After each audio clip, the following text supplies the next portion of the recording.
And a big thank you to Mark Teichner there with our Fox 5 Atlanta team. Do want to get to some of the other big stories here that we have been covering. It is 8 o'clock on the East Coast and 5 o'clock on the West Coast. Take a look at your screen here. Two Chinese strategic bombers and two Russian long-range bombers were spotted flying together in patrol off the coast of Alaska this week. That prompted a joint U.S. and Canadian command to track and intercept the warplanes. NORAD releasing the information and adding the flights were not seen as a threat, but that U.S. and a Canadian fighter jet were sent up in response. This is the first known time that Chinese bombers have flown in the North American U.S. Air Defense ID zone, where aircraft are required to be identified for national security reasons. A lot to this here, so I do want to bring in a real expert to help break it down for all of us. Let's bring in Mark Chandler, the Director of Government Relations and a Professor of Practice at Coastal Carolina University, also a former senior defense intelligence official. Thank you so much, as always, for taking the time to be here with us today. You're welcome, Josh, and good morning. Good morning. Well, first off, I do want to talk a little bit about the overall picture here. Can you explain what kind of aircraft we're talking about? We know that they are Chinese and Russian aircraft, but what exactly are they? Well, Josh, these are what we call strategic bombers. The Russians had two Tu-95 bombers. Those have been around since the Cold War. Think about the US B-52. That's how old these bombers are, from the 50s and early 60s. The Chinese had two H-6 bombers. They're the exact replica and a copy of the Russian Tu-95. So they're familiar in the same type of platform and flying there. Now, one thing I will point out, that the Chinese bombers first had to fly to a Russian air base before they could meet up and then take off together to fly against the Alaskan ADIZ out there. And then they were intercepted. You had a great summary, intercepted by NORAD fighters that included F-16s, Canadian F-18s, and some US F-35s. The big question that so many people are asking, because they hear that this has happened and they say, why is this so significant? Can you answer that question for me? Well, I think you touched on it in your opening. And the biggest thing is, this is the first time these two countries have flown their strategic bombers, which are their nuclear capable bombers, together on a flight into our ADIZ off Alaska. It's also the first time the Chinese have ever flown that far. So this is a significant reach for both countries individually and collectively, and the Chinese have kind of upped their game at this time. So there's some strategic messaging here to the U.S. You know, the U.S. is seen as the most powerful military. It has a long global reach with our Air Force and our military capabilities. We can't underestimate, say, a Chinese or Russian military capability. They're showing us they can do it. So it's messaging to the U.S., it's messaging to our allies that they can bring the fight, if you will, to our borders. They have the capability to deliver strategic assets there. Something they're definitely trying to send that signal. And we did touch on this a little, but can you explain the area where the aircraft were actually located? I know it's known as the U.S. Air Defense Identification Zone. What is it exactly? Because I guess it's not really U.S. airspace. Well, no, and I'll touch on this. First off, every country with a coastline has what's called its territorial space. So our territory, and any nation with a coastline, extends out 12 miles. So you go out 12 miles from your coastline, that water is yours. The airspace above that, all the way to space, is your sovereign territory. These bombers never entered our territorial airspace, but they did get into the ADIZ, as you say. So that's been established probably since the Cold War. And the purpose is to allow nations to identify aircraft with enough early warning to go out there and intercept those aircraft in the ADIZ before they can take any kind of aggressive action against it. So in the old days, aircraft used to have to fly all the way into their target area and drop bombs. The irony about an ADIZ today, because it only goes out a couple hundred miles, is that the Russians and the Chinese both have cruise missile capability that they can launch from beyond the ADIZ.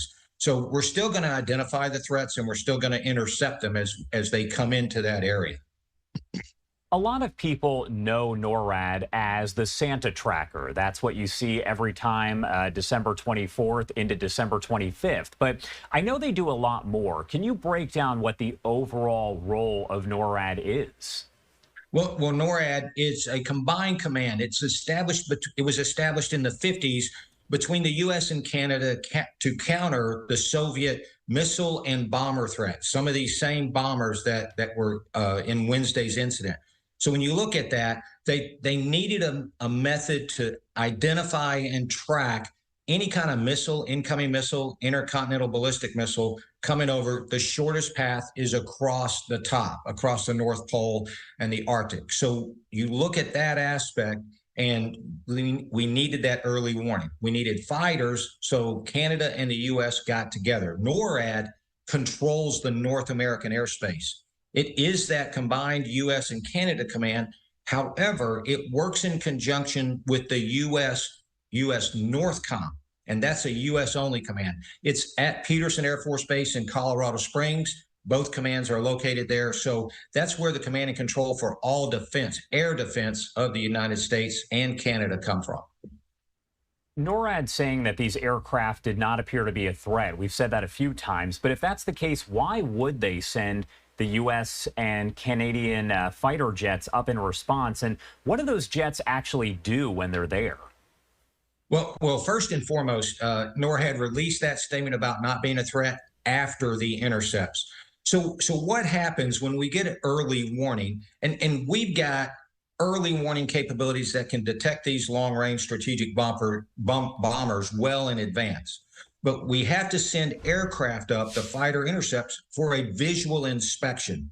So we'll launch the reaction force of fighters up to intercept them, and they have to get close enough to those bombers to make sure they don't have any cruise missiles on the wings or hung anywhere on those aircraft that can launch. Now, what they can't see would be any cruise missiles that are up in the bomb bays inside the aircraft. But we have to get an immediate visual inspection, and that requires flying close to those aircraft.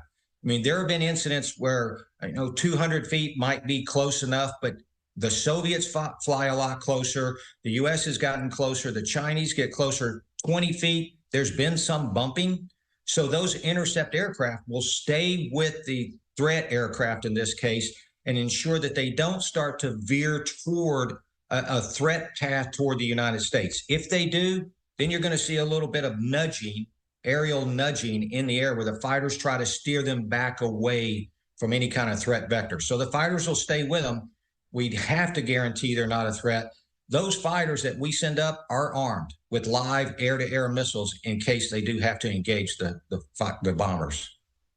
Any surprise that NORAD did release this information to the public? Well, no, I'm not surprised. When I worked in DOD, we would get early warning of this. We would send the fighters up. We'd intercept. We would ensure that there's not a threat to the United States or Canada. And after that time, just as kind of a confidence building measure to show that we can detect this threat early enough, we can defend the continental United States, we're going to release that statement. It's kind of a confidence building to show that we do have the capability and that we're countering the messaging that, in this case, Russia and China are trying to send to the public.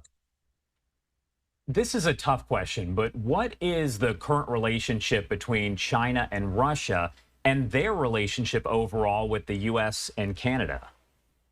Well, like any good relationship story, it's complicated. First and foremost, China and Russia, and primarily as the Soviet Union, were fighting for supremacy of the communist world. They wanted to be the global communist leader. As a matter of fact, in 1969, they fought a vicious 7-month border war. And so you can see the historic animosity is there between China and Russia.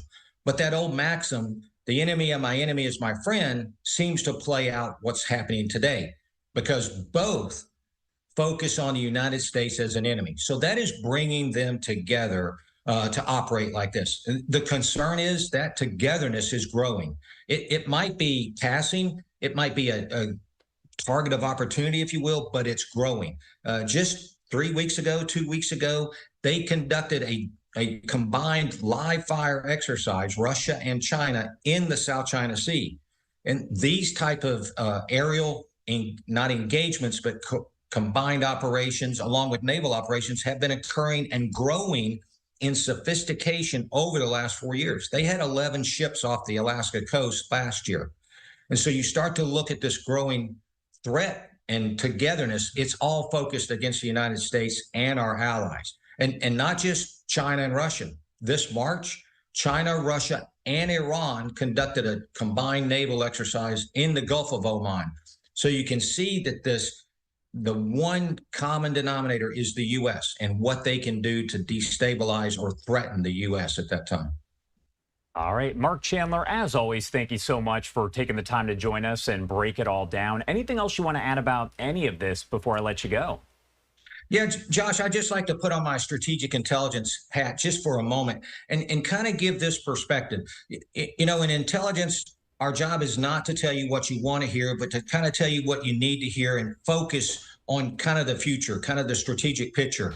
And to be honest with you, the United States right now, based on what's happening domestically and what the Chinese, the Russians, Iran are all doing, we are entering into a period between now, or actually we're in it, between now and January of a very vulnerable strategic national threat, if you will. I'm not saying that these countries are going to get together and come after us, but they are working behind the scenes to help destabilize our domestic issue.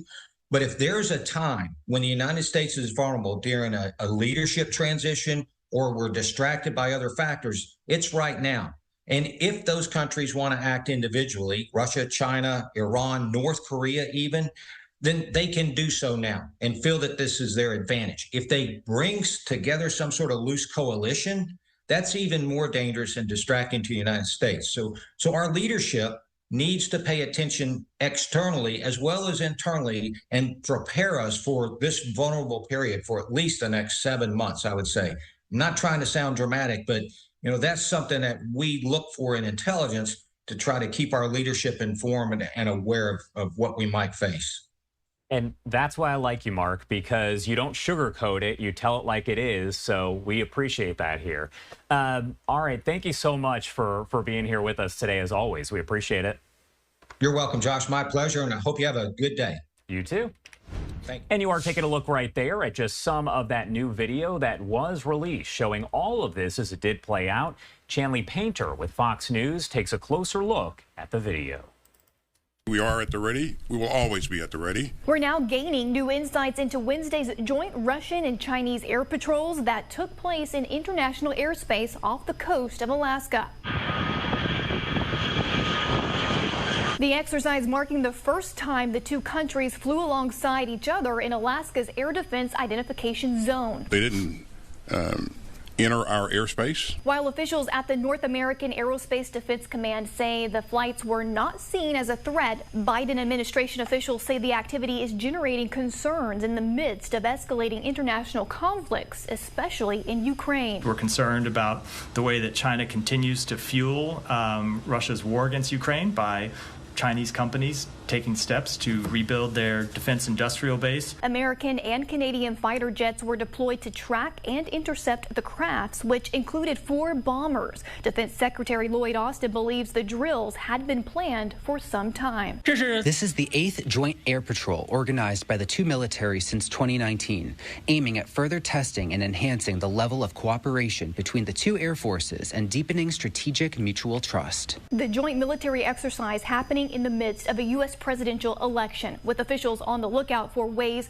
foreign governments may try to take advantage of the upcoming political transfer of power. They're always testing us. Russian and Chinese officials say the drills were not targeting any third party and were in accordance with international law.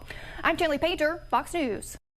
Chanley, thank you so much for that report. And you did see in her story right there some of the sound that came in from Secretary of Defense Lloyd Austin as he spoke about this and other topics. We're going to head to a quick break here at 8:13 on the East Coast and 5:13 on the West Coast. On the other side, we'll play out some of those comments again from Lloyd Austin. You're watching Live Now from Fox. We'll be right back.